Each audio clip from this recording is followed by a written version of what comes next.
It's one of those questions that sticks in your head. It doesn't make sense. You turn it over and over, trying to find the logic, but it's not there. Why would someone kill an entire family, a mother, a father, and 2 small children for $43?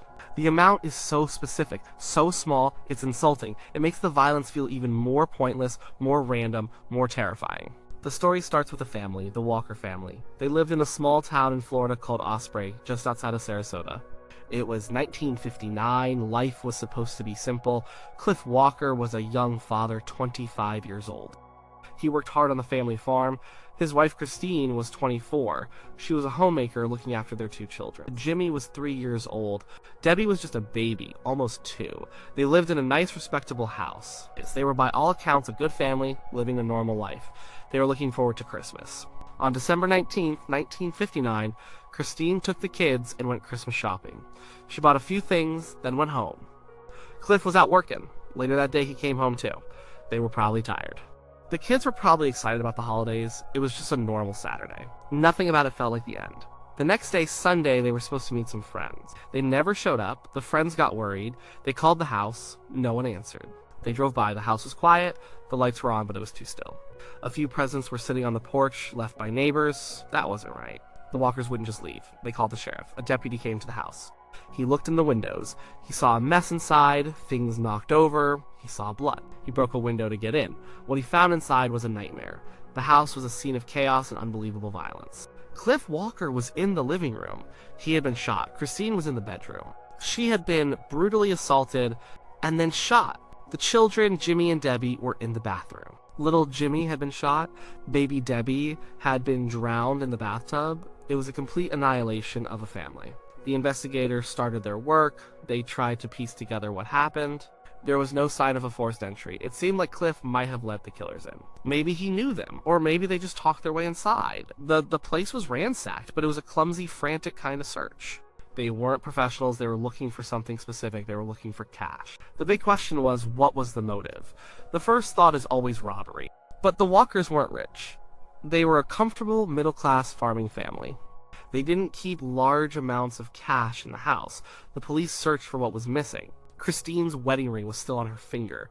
A camera was sitting out in plain sight. A portable radio was there. These were things a thief would normally take, but they were left behind. The only thing they could confirm was missing was Cliff's wallet. And inside that wallet, he had $43. That's where the number comes from. The police, the newspapers, the community, everyone latched onto that detail. A family of 4 was murdered for $43. It was the only explanation they had. And it was an explanation that made no sense at all. It was a trade so unequal it felt like it came from another world. The town of Sarasota was terrified. People locked their doors for the first time in their lives. They bought guns. Every stranger was a suspect. The randomness of it was the worst part. If it could happen to the Walkers, a good family in a nice house, it could happen to anyone. The investigation went on for weeks, then months. The police had hundreds of them. They questioned drifters, ex-convicts, anyone who seemed suspicious, but nothing stuck. The trail went cold. The case became a local legend, a ghost story that haunted the community. For years, the question hung in the air: who killed the Walkers and why? The answer didn't come from Florida. It came from Kansas, and it involved a different crime, one that became much more famous. To understand what happened to the Walkers, you have to understand 2 men. Their names were Richard Hickock and Perry Smith. Dick Hickock was a smooth talker. He was good-looking, confident, and came from a decent family. He was smart, but he was also lazy and arrogant. He thought he was smarter than everyone else, and that the rules didn't apply to him. He had a way of convincing people to do things. He was a manipulator. He'd been in and out of trouble his whole life, mostly for petty crimes like passing bad checks. He had a wife and kids, but he wasn't a family man. He was always looking for the big score, the easy way out. Perry Smith was the opposite in many ways. His childhood was a horror story. His mother was an alcoholic who abandoned him. His father was a drifter who tried to raise him but failed. Perry spent time in abusive orphanages and reform schools. He was short, with legs that had been mangled in a motorcycle accident, leaving him in constant pain. He was sensitive and considered himself an artist and a poet. He was also deeply insecure, full of rage, and capable of sudden, explosive violence. He craved respect, but rarely got it. He was a man with a deep well of hurt inside him, and that hurt could easily curdle into hate. Dick and Perry met in the Kansas State Penitentiary. Dick was the schemer. Perry was the muscle, the one with the capacity for real violence. In prison, Dick heard a story from another inmate, a man named Floyd Wells. And Wells used to work for a wealthy farmer in Holcomb, Kansas, named Herbert Clutter. Wells told Dick that Mr. Clutter was rich and that he kept a safe full of cash in his office. He said there could be $10,000 in it. To Dick, this sounded like the perfect score. He got out of prison before Perry. He wrote to Perry and told him about the plan. He sold it as a sure thing. No witnesses, no mistakes, just in and out with a fortune. Perry, lost and broke, agreed to join him. On the night of November 14th, 1959, about a month before the Walker murders, Dick and Perry drove to the Clutter farmhouse. They broke in, but there was no safe, there was no $10,000. Mr. Clutter didn't do business in cash. The most they found was about $50. Dick's perfect score was a bust. They were standing in a house with a family of 4 who had seen their faces. Dick had a rule. It was a simple, cold rule he repeated. To Perry, leave no witnesses. So they did. They tied up Herbert Clutter, his wife Bonnie, and their 2 teenage children, Nancy and Kenyon. Then, one by one, they killed them. Perry did most of the killing. He cut Mr. Clutter's throat and then shot him. He shot the other 3 members of the family. They left Holcomb with $50 and 4 dead bodies behind them. This is the event that Truman Capote would later write about in his famous book, In Cold Blood. The Clutter murders shocked the nation. But at the time, no one knew who did it. Dick and Perry were just 2 guys on the run. After the Clutter murders, they drove south. They were spending the little money they had. They passed bad checks. They were heading for Mexico, but their dream of living large was already falling apart. They made it to Mexico, but they ran out of money quickly. They had to come back to the United States. They drifted, they stole a car, they ended up in Miami. They were broke, desperate, and paranoid. They needed cash, and they needed it fast. On December 18th, they were in the Sarasota area. They were driving around looking for a target. They were looking for another score. They were looking for another Clutter family. They saw the Walker's house. It looked nice. It looked like the kind of place where people with money would live. From the outside, it looked promising. They decided to rob it. The exact details of what happened inside the house died with the Walker. But based on the killer's later confessions and the evidence at the scene, we can put together a terrifying picture. They likely approached the house and talked their way in. Dick was charming. He could have made up a story about car trouble or selling something. Cliff Walker, a trusting man, probably let them inside. Once inside, their friendly act would have dropped. They would have revealed their guns. They would have demanded the money. The safe they imagined was there. But just like in Kansas, there was no safe. There was no fortune. The Walkers were just a normal family. Cliff probably gave them the only cash he had, the $43 in his wallet. For Dick and Perry, this was a repeat of the Clutter disaster. It was another failure, another bust, and now they were in the same situation. They were in a house with a family who could identify them. A father, a mother, and 2 small children. This is where the $43 becomes a footnote. The murders were not about the money. They were about the rule. Dick's rule: leave no witnesses. They couldn't let the Walkers live. If they let them go, the family would call the police. They would give a description. Dick and Perry would be caught not just for this robbery, but for the murders in Kansas. Their entire desperate run would be over. The decision to kill the Walkers was a cold, pragmatic calculation. It was the only way, in their twisted logic, to keep going. The violence that followed was brutal and personal. They took Christine into the bedroom.